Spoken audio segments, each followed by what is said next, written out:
6-1. Travel Talk is 8-1. Prerogative into 17-2 from an opening at 11-1. Dutch Code at 12-16. Spar those. Well, we round out the action at Leicester this afternoon with the Apprentice Handicap. Runners in the parade ring for it, and we're looking first of all at number 8, Dutch Code, who's being led up currently by trainer Nigel Tinkler. Nigel, of course, has had a tremendous 2018, and Dutch Code himself has enjoyed success. He won off a £5 lower mark at Hamilton back in early summer. He was in the midfield at Ripon last time, a little bit below par in recent starts. Not impossible that he could bounce back. Chris Dixon has joined me, and we're just having a quick look at number 8, Dutch Code. Chris. Yeah, he's been running okay, hasn't he? A slightly lower level that he's been running in. My worry for him really was the trip. He's not really bred for this far. He's not looked like a miler, isn't he? Yeah, and he hasn't necessarily looked like he's crying out for further, but good jockey booking, and Yard are in an excellent season.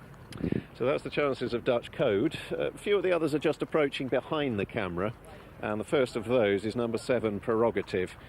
22 runs on the level without success. Yeah, positive for him is the form of the stable, but the negative is that record of 0 from 22, and he's been well beaten on his recent starts. It might be more of a positive for his stablemate, who's just behind him, number 6, Long Call, with Poppy Bridgewater, like Tony Carroll, and often when combining, in good form. Yeah, very much so, and this horse caught the eye, I think, at Foss last time out, with a really big move round the outside of the field. Didn't stay, did he? He didn't get home, but he travelled best into that, and the horse who finished in 4th, Cosmogirial, came out and was a close second at Wolverhampton the other day, so I think that this is a horse who's dropped to an attractive mark. Might have preferred slightly softer ground, but with the yard in good form and looking fresh and well, is an interesting runner.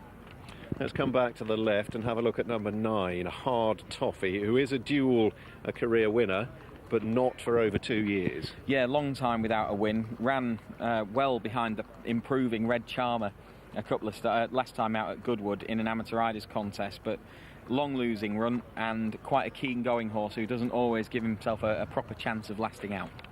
A little bit of sunshine filtering across the parade ring. You might just see in the background, if we just pan slightly to the left, number 8, Dutch Code, is heading out early. We had a good look at him a few moments ago, and he's just making his way out under Lewis Edmonds, going ahead of the rest. And we'll see more of him at the 1.25 mile start in due course. If we pan further to the left, in the sheepskin noseband, we'll find number 2, Zamperini. A little bit of rain around this morning probably wasn't sufficient for him. If it had rained for another 2 or 3 hours, then it might have dropped right for him. Yeah, he does want soft ground, but he's another one that hasn't won for a long time. You're going back over 2 years for his last success, and he's another one that pulls quite hard. He tends to miss the break, and he looks a little bit awkward. I think he's generally opposable. If you want to take the positive slant, then you can look at that falling handicap mark and a drop in grade. Let's swing to the left and have a look at number 1, Bayston Hill, who is a 4-time career winner, and he's now back on turf, £2 lower than when successful at Lingfield in the spring. Yeah, and for that reason he's become well handicapped, and he's got Jason Watson back aboard, who rode him that day and hasn't been on again since. He's been running well without threatening recently, but his mark has dropped a little bit. I think the handicapper has given him that chance. He's down in grade, and if you look at his record in Class 6 company, 1-3-7-3-4-1, so he's back down at that level. He's a consistent enough type. I think he'll run well, and maybe the type to be back in each way. Mark Johnson trained Bayston Hill. Just away to the right of the camera, you'll see several jockeys already getting out. The signal has been given for them to mount. Megan Nichols has just jumped aboard Prerogative. We talked about their chance earlier. Let's have a look at number 4, shall we? Travel Talks. Kieran Schofield is already in the saddle. Travel Talk back in the winner's enclosure at Newcastle, coming off the pace last time. Yeah, up £7 on the back of that. The form isn't that strong, but the horse is in good form. If you look at the horses that he beat, Coral Queen and Majestic Stone, they're both very long-standing maidens. So I don't think that's very good form, but this horse is in form. Just coming up on the left of the camera is number 3, Haroon. Aaron Jones in the saddle for Mick Appleby. Not really set the world on fire in 3 starts this year, including here last week. Yeah, he hasn't shown much for a while now, but a couple of placed efforts in maidens last year would give him a chance. It's second start following a wind-up, and hopefully he can take a bit of a step forward from that return to action on his first start following the wind surgery last time out. I just think he might be a horse that wants softer ground. And the last few making their way out, including Right About Now, who's in form and might be one of the pace angles in the race, and Hard Toffee, whom we talked about a little earlier, is going to be the last one to go as the day just about reaches its brightest so far. Two is Zamperini, grey jacket, orange star. So we saw a chunk of them in the parade ring. The one we didn't get a close look at is the horse in shot there, number 5, Right About Now, who's been pretty consistent, certainly in the context of this race and this level. It tends to race prominently as well, Chris. Yeah, he does. He set a decent enough gallop when he won at Yarmouth last time out. He's only up the £3 for that, and that £3 extra is removed by Seamus Cronin, who rode him that day, claiming this time around. And the yard are in good form. Thought he set a solid enough pace, as I say, and then he stretched on, and he very nearly got caught, but he was gutsy and held on by a head on that occasion, and I suspect that he'll run well once again. Both of his previous wins have been at Yarmouth. That's where he's been in good form recently, but I don't think there's anything to say that he won't be effective here. And he might be well positioned tactically. I said in that paddock sequence that I thought Baston Hill was the type to maybe back each way. He was 6 or 7 to 1 earlier on. Didn't realise that he'd got into 3 to 1. There's been a lot of support for him, because I checked just before we went to the paddock, and I think he was about 5 or 6 to 1 on the exchanges at that point. So he's been quite heavily supported as Baston Hill, and I can sort of see why. I think his record in this kind of grade, and obviously Jason Watson in Apprentice Riders race as well, he was to some degree always going to attract a little bit of attention. The market mover earlier in the day had been Long Call. He was the one who moved in the right direction. That hasn't been reflected on course. He's a former hurdles winner, isn't he, Long Call? Yeah, he won a juvenile in bad ground at Hereford one day when he was with Tony Martin. Formerly started out his career, didn't he, with Charlie Appleby for Godolphin. But his stable are in good form. He's on a good mark on his best form, and they've got the tongue tied back on him today, back down in grade and back down in trip. I think that's the key. Last time out, he just didn't seem to get home of Roman 3/4, and there's been little bits of encouragement on both starts since he joined this stable, and he's really attractively handicapped now.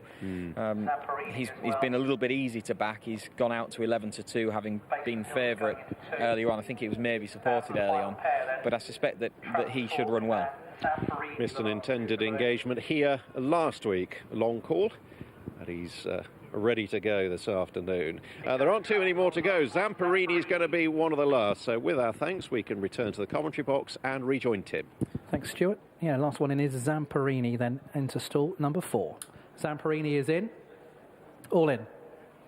They're off for the Swan Apprentice handicap. Long Call was very slow into stride under Poppy Bridgewater. Right about now, though, as anticipated from the one draw, broke smartly with Haroon for company in second place, but it's Right About Now leading. Baston Hill is fairly prominent in those blue and white colours. In behind is It's How We Roll. Hard Toffee a little bit keen in the pink and green, just carting Rhiannon Ingram through into a share of the lead pretty much with Right About Now by the rail. Dutch Code's in midfield as Prerogatives dropped down and being pushed along, passed by Long Call, who's held up towards the back with Gallic Gorm as well. Zamperini's noseband in midfield alongside Dutch Code. Travel Talk has only got about 3 behind in yellow and brown as they stack up as the pace slackened off at that stage.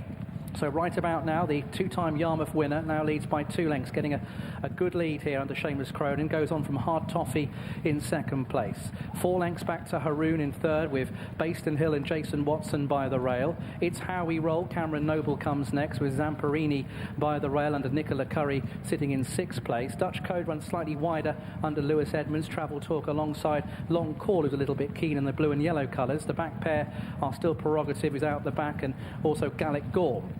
Up the home straight inside the final half mile. Ridden along Right About Now, just being asked to quicken again from Hard Toffee, who's in second place. Then comes Baston Hill. Pushed along now is Haroon. Trying to come into it is It's How We Roll in the green colours with the red cap. Zamperini. Up along the rail, Long Call tries to get a little bit closer. Then comes Travel Talk.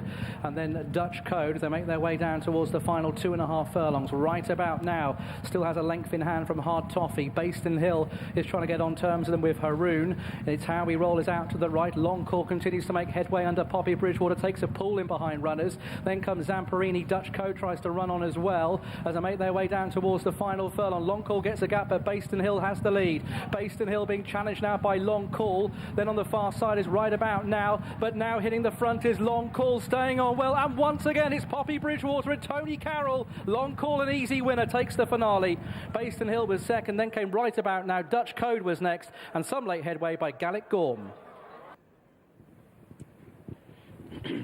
First success on the flat for Long Call at the 11th time of asking. Returned here at 6-1, dropping in trip, having raced over 1 mile and 6 at Force last time.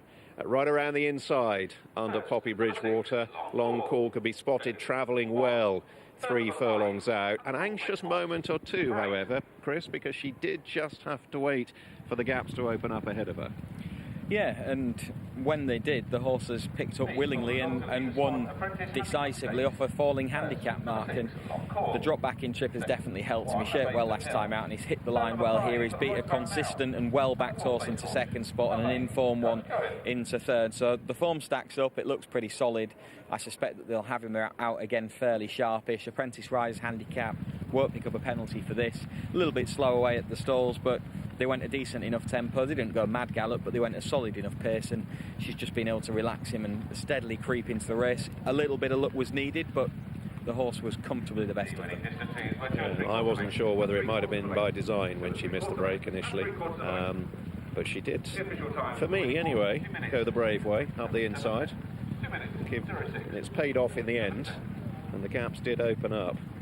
No great surprise to see Right About Now taking them along from stall 1, and his consistent run of form continues.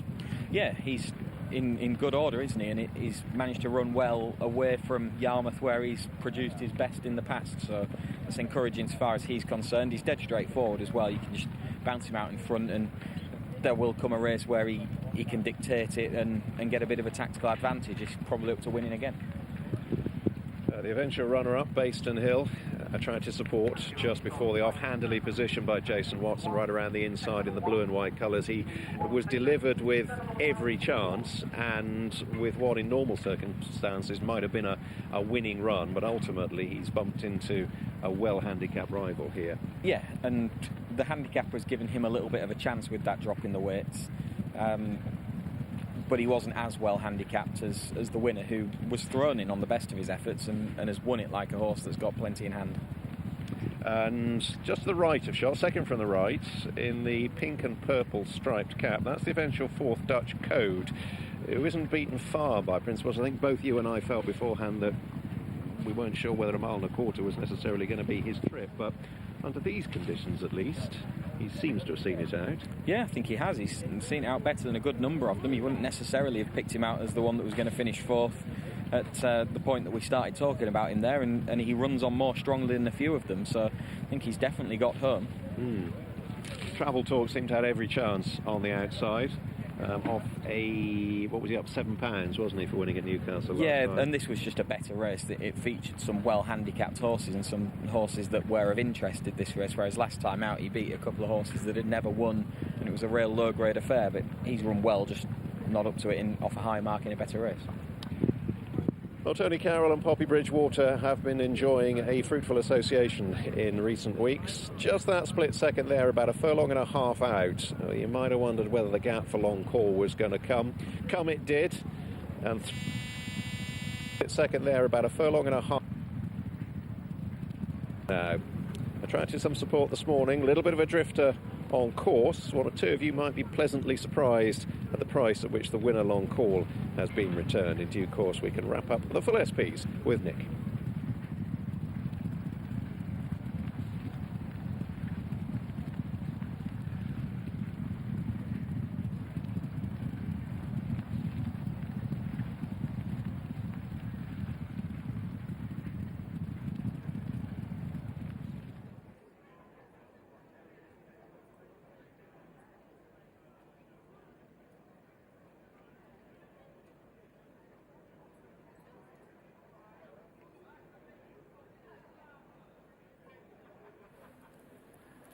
Long Call was the winner at 6-1.